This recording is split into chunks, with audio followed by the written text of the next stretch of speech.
पार्टियों में तोड़फोड़, नेताओं की अदला बदली और महाराष्ट्र की चुनावी संस्कृति पर हमला होने के बाद राज्य पहली बार विधानसभा के रन में जा रहा है, जिसको देखते हुए दोनों ही अलायंस अपनी अपनी सरकार बनाने की पुरजोर कोशिश में लग चुकी है। लेकिन क्या राज्य के ज्वलंत मुद्दे जैसे कि बेरोजगारी, महंगाई, किसान आत्महत्या, इंफ्रास्ट्रक्चर पर क्या मौजूदा सरकार ने काम किया है? इसी को लेकर सी वोटर ने चुनाव के पहले राज्य में एक सर्वे किया और इसके जो नतीजे सामने आए वो सत्ताधारी महायुति के लिए काफी चौंका देने वाले हैं। आइए आपको इस वीडियो में बताते हैं कि सी वोटर्स के सर्वे में कौन कौन से सवाल पूछे गए और उनके जवाब लोगों ने क्या क्या दिए हैं।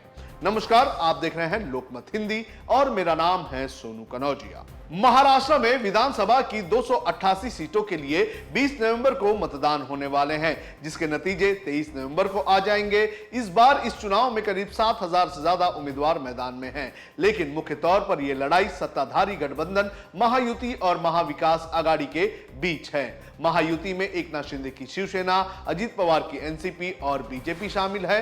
वहीं विपक्षी गठबंधन में कांग्रेस, शरद पवार की एनसीपी और उद्धव ठाकरे की शिवसेना और समाजवादी पार्टी शामिल हैं।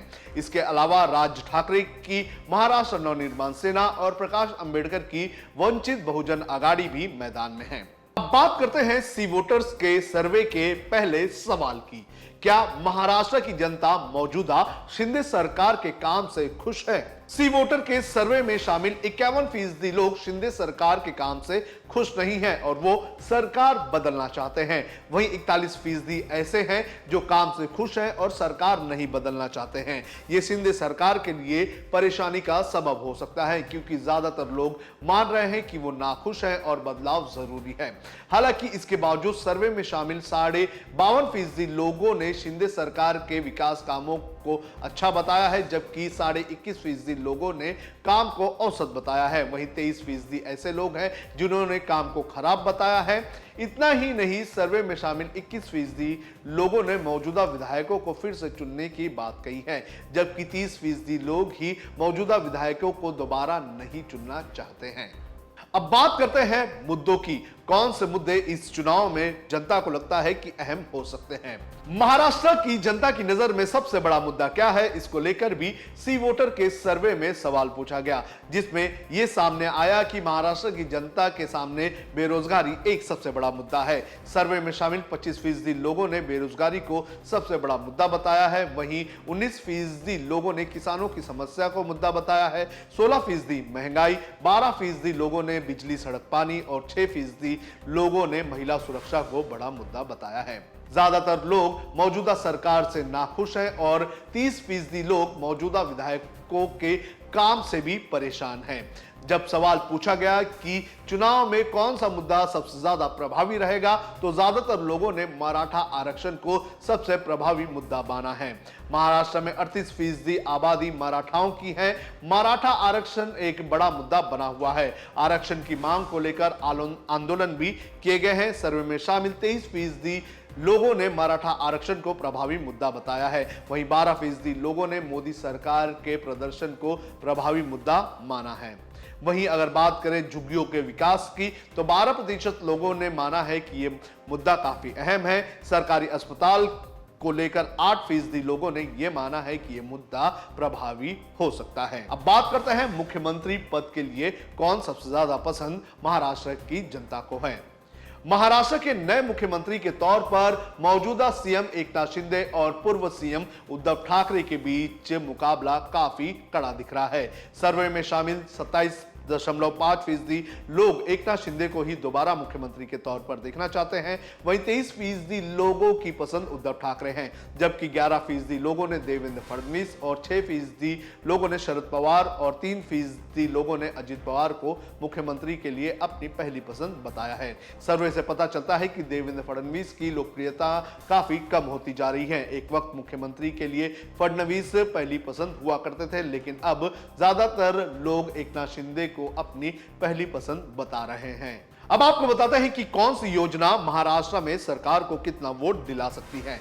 शिंदे सरकार ने हाल ही में लाडकी बहन योजना की शुरुआत की थी। इस योजना के तहत 21 से 65 साल की उन महिलाओं को हर महीने 1500 रुपए की मदद दी जाती है जिनकी सालाना कमाई 2.5 लाख से कम है। शिंदे सरकार की ये योजना वोट बटोरने में बड़ा फैक्टर साबित हो रही है। सर्वे में शामिल 45% लोगों ने माना है कि लाड़की बहन योजना वोट बटोरने में मदद करेगी। इसके बाद 15% जो लोग हैं वो महाशेतकरी योजना का भी नाम ले रहे हैं। शेतकरी योजना किसान सम्मान निधि की तरह ही है जिसके तहत किसानों को सालाना 6,000 रुपए की आर्थिक मदद सरकार की तरफ से दी जाती है।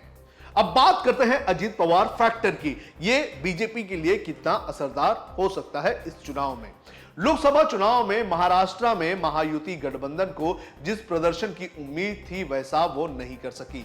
महायुति राज्य की 48 लोकसभा सीटों में से महज 19 सीटों पर ही जीत हासिल कर सकी, जबकि इंडिया ब्लॉक ने 29 सीटों पर कामयाबी हासिल की। महायुति इस प्रदर्शन के लिए अजीत पवार की पार्टी को जिम्मेदार बता रही है।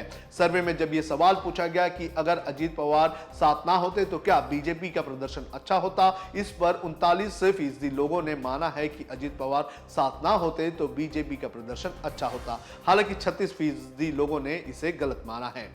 महाराष्ट्र में 20 नवंबर को होने हैं मतदान। अब महाराष्ट्र में क्या है चुनावी शेड्यूल ये भी आपको बता देते हैं। महाराष्ट्र की 288 विधानसभा सीटों के लिए एक ही चरण में 20 नवंबर को वोट डाले जाएंगे, जबकि 23 नवंबर को नतीजे घोषित हो जाएंगे। पिछले चुनाव में बीजेपी 105, शिवसेना 56, एनसीपी 54 और कांग्रेस 44 सीटों पर जीत हासिल कर आई थी। हालांकि इस चुनाव के बाद शिवसेना एनडीए से अलग हो गई और उसने एनसीपी और कांग्रेस के साथ मिलकर सरकार बना ली।